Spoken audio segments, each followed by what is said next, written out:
bëggoon xam ban appréciation nga am ci départ Aliou Cissé bi mooy 11 joueurs yi. ok alors 11 de départ bi mën nañ ko njort tuuti parce que ak blessure yi nga xamante ne amoon nañ ko ak joueurs yi ñëwaat on a vu que bon li mu laalul mooy peut-être ak central bi Cheikhou Kouyaté il l'a maintenu à son poste mook Kalidou Koulibaly Saliou Ciss bon c'est normal parce que Sabaly il est blessé à droite Lamine Gassama il revient parce que ki nga xamante ni moo di Moussa Wagué on l'a senti un peu faible dans ce début de compétition donc yooyu changement yooyu c'est des changements nga xamante ni yu obligatoire la woon par rapport ak match bi nga xamante ni waroon nañ ko jouer contre Kenya tey parce que ñu ngi jóge woon si défaite contre Algérie xel yi commencé woon jaxasoo tuuti parce que Sénégal bokk ci favori yi nga xamante ni ñu ngi leen di xaar ci Coupe d'Afrique bi mu tase ak équipe bu mag bu mel ni Algérie waroon imposer son jeu defu ko waroon itam wane li nga xamante ni moom la gën a mën ci football ak joueurs yi nga xamante ni moom la ñu am Sadio Mané ñu ko doon xaar ci match boobu contre Algérie parce que joué wul contre Tanzanie moom itam mu ñëw bon amoon na quelques éclaircies mais c'était pas encore ça il est entré timidement dans si match boobu tey nag ñu am beneen équipe bu bees parce qu'il y avait 6 changements si 11 de départ bi nga xamante ni initial bi contre Algérie 6 parce que y a le gardien bi nga xamante dafa blessé di Edouard Mendy si échauffement bi Alfred Gomis remplacé ko moom itam mu def un grand match parce qu'il a sorti au moins 3 balles yu nga xamante ni c'était quasiment des balles de but si côté Sénégal ki nga xamante moo di Keita Baldé mu toog si banc bi entrée wu Henri Saivet nekk na lu nga xamante ni lu indi valeur ajoutée si équipe nationale bu Sénégal parce que xamoon nañu ne ñi nga xamante ni ñoo di Kenya yi ils allaient mettre l'impact physique maanaam dinañu dóor daal dinañu def li nga xamante ni moom la ñu mën accélérer imposer seen puissance physique donc forcément dinañu am ay coups de pied arrêtés ay balles arrêtées yu ñu waroon mën a exploiter Henri Saivet il les a bien tirés malheureusement on n'a pas eu de réussite sur coups de pied arrêtés yi parce que à chaque fois il mettait balles yi dans les zones dangereuses ci biir surface de réparation bi mais malheureusement à chaque fois il y avait une tête zambienne kenyane bu doon génnee balle bi il a fait un bon match Idrissa Gana Gueye bon lui également match correct ki nga xamante itam moom Pape Alioune Ndiaye man je trouve que c'est le meilleur Sénégalais depuis le début de la compétition en termes d'impact physique en termes de mental également et de présence sur le terrain moom on le sent vraiment il est déterminé dans ce qu'il fait moom il sort du lot depuis le début du tournoi donc Mbaye Niang toujours c'est toujours ce problème qu'on a manque de réussite tey il s'est procuré des occasions quand même quoi qu'on puisse dire il a eu au moins 3 occasions malheureusement dugalu leen contre Algérie amuloon occasion il était voilà c'était un naufrage collectif carrément ki nga xamante ni itam moo di Sadio Mané raté na penalty mais il s'est racheté dugal le but dugalaat un autre but sur penalty je pense que c'est bien pour lui parce que Sadio Mané tey man dama jàpp ne bokk na ci joueurs yi nga xamante ne ñoom la ñuy gën a xaar si Coupe d'Afrique des Nations pas seulement pour le Sénégal mais dans le monde entier parce que duel bi gars yi di mettre en filigrane mooy le duel entre Sadio Mané et Mohamed Salah Salah dugal na 2 buts Sadio Mané dugal na 2 buts moi je pense que c'est bien pour lui il est dans sa compétition et puis Coupe d'Afrique bi mu ngi nar a commencer ci 8e de finale ak Ouganda. ok xam est-ce que Sadio Mané mu ngi remplir leadership bu nekk ci moom parce que gis nañu ki nga xamante ni c'est son concurrent Salah gis nañu tout récemment def na dëmb rek def na match boo xamante ne bu nice dugal bii bu nice mu bëggoon xam est-ce que moom rôle bu muy remplir Mohamed Salah est-ce que Sadio Mané mu ngi def la même chose.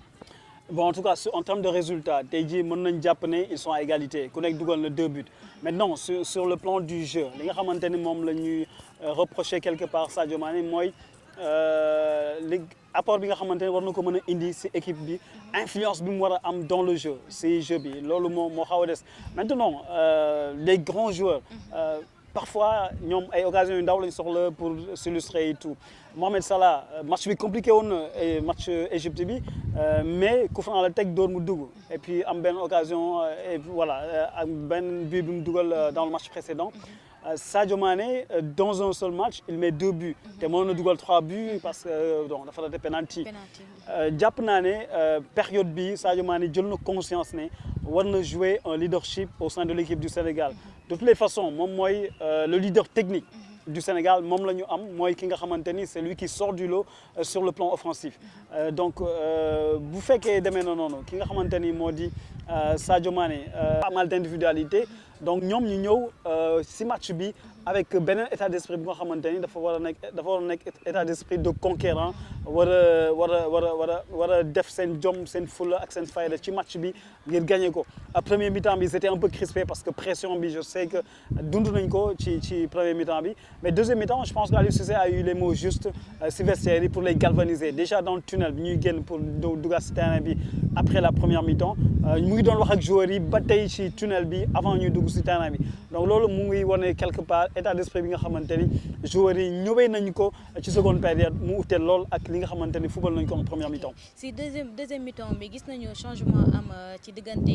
kii Moussa Konaté est-ce que présence Moussa Konaté waroon na fa am. Bah c'est toujours difficile à apprécier parce que entraîneur bi def son choix génne Mbaye Niang dugal Moussa Konaté nit ñi ngi doon xaar gis Mbaye Diagne c'est le meilleur buteur africain aujourd'hui en Europe avec plus de 30 buts ñu ko doon xaar pour mu jouer bon mu dugal Moussa Konaté génne Mbaye Niang sorti Mbaye Niang bi c'est normal parce qu'il n'était pas dans le match déjà il n'est pas encore dans sa compétition mais je pense qu'il faut toujours le garder parce qu'il est important quand même Mbaye Niang ci dispositif ou tactique bu Aliou Cissé si occasion yi muy créer et puis surtout si animation offensive bi ni ñuy jouer ak moom donc loolu je pense que quelque part faut pas trop l'accabler moom Mbaye Niang il a manqué de réussite ça arrive même aux grands joueurs à benn instant da ngay am réussite benn instant doo am réussite loolu yëpp bokk ci li nga xamante ni nekk na ay points yu ñu war a améliorer on doit lui parler je pense entraîneur bi Aliou Cissé il joue un petit peu avec la psychologie de Mbaye Niang bëgg ko génne définitivement si équipe bi si 11 de départ bi parce que mën na am un choc psychologique par rapport à ça mais quand même Moussa Konaté dugg na il a eu des occasions moom tamit il s'est créé des occasions même si sur certains choix offensifs il y a des choses à dire quoi am na benn instant ñu ngi gis Aliou Cissé il n'était pas content du tout de Moussa Konaté sur une action de jeu loolu ba tey si compétition bi la bokk Moussa Konaté il fait partie des meilleurs buteurs de la sélection quoi qu'on puisse dire si cadre yi la bokk yàgg na ci équipe bi donc mais sa présence dans l'équipe war nañ ko mën a améliorer sur le plan offensif. ok yow tey su ma la doon laaj côté défense sénégalaise bi loo ma ciy wax ci défense bi. bon défense bi déjà à la base Cheikhou Kouyaté le fait que ñu sélectionné ko en tant que défenseur moi ça me pose un peu problème parce que moom dans son club il joue milieu de terrain donc quand tu le sélectionnes bon après le coach il joue sur la polyvalence du joueur mais quand tu as un défenseur central comme Pape Abou Cissé également qui a joué des matchs de Ligue des Champions cette saison qui fait partie bokk ci meilleurs joueurs yi nga xamante ni ñoom ñoo nekk ci championnat grec ren ndax moom mooy moom lañu nommé comme meilleur défenseur il est dans le top 10 de l'équipe type du championnat grec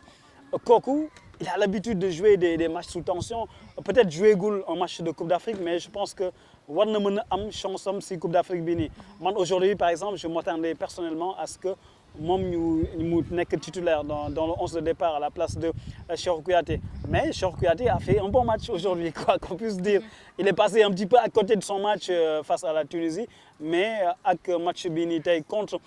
Kenya wane na concentration wane na li nga xamante ni itam moo di présence physique peut-être que opposition bi aussi du opposition bi nga xamante ni bu extraordinaire la parce que Kenya yi pratiquement tout le match dañu défendre donc défense Sénégal amul quelque part lu nga xamante ni moo di liggéey bu bëri bu mu jot a def donc mënoo aussi juger vraiment de la performance de Cheikhou Kouyaté mais une défense on la juge sur les buts tey jëluñu but donc on va dire que def nañu un bon match. ok tey yan chance la ñu mën a am pour prochain match bi yi mën a am ndam. oui contre Ouganda bon forcément Sénégal mooy favori si match bi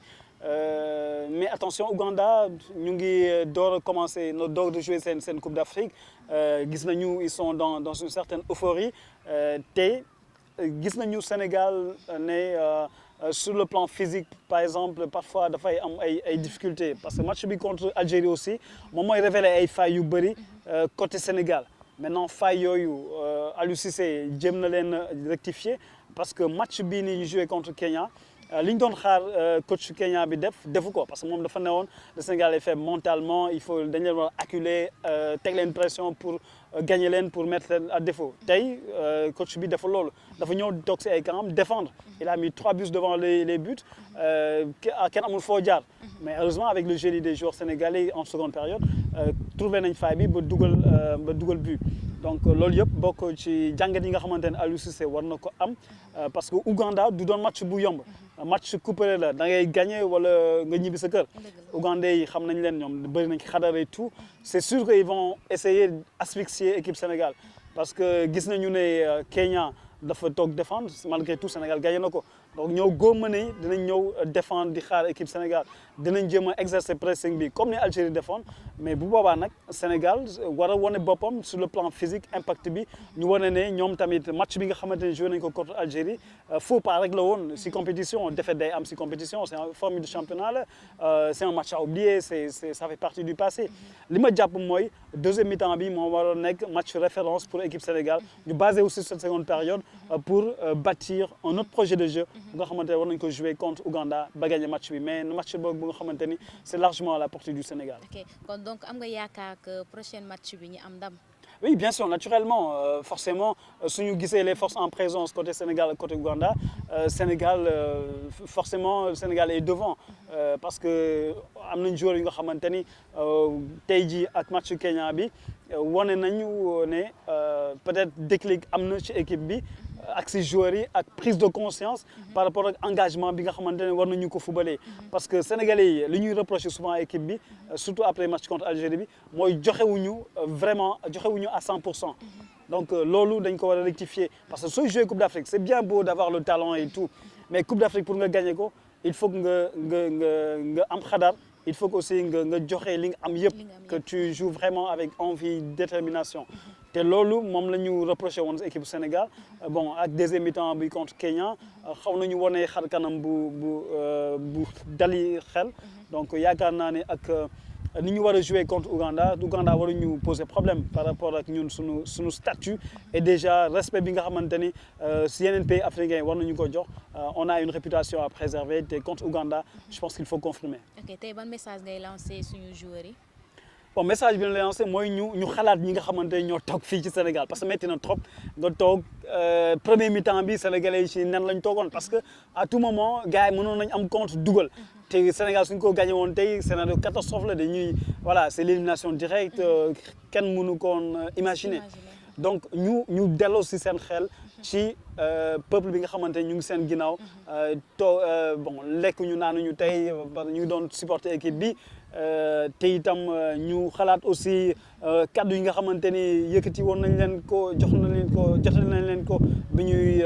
yóbbu drapeau bi loolu yëpp ñu war a xam ne ñoom si mission lañ nekk te itam mission bu am solo la ndax soo demee bay défendre sa réew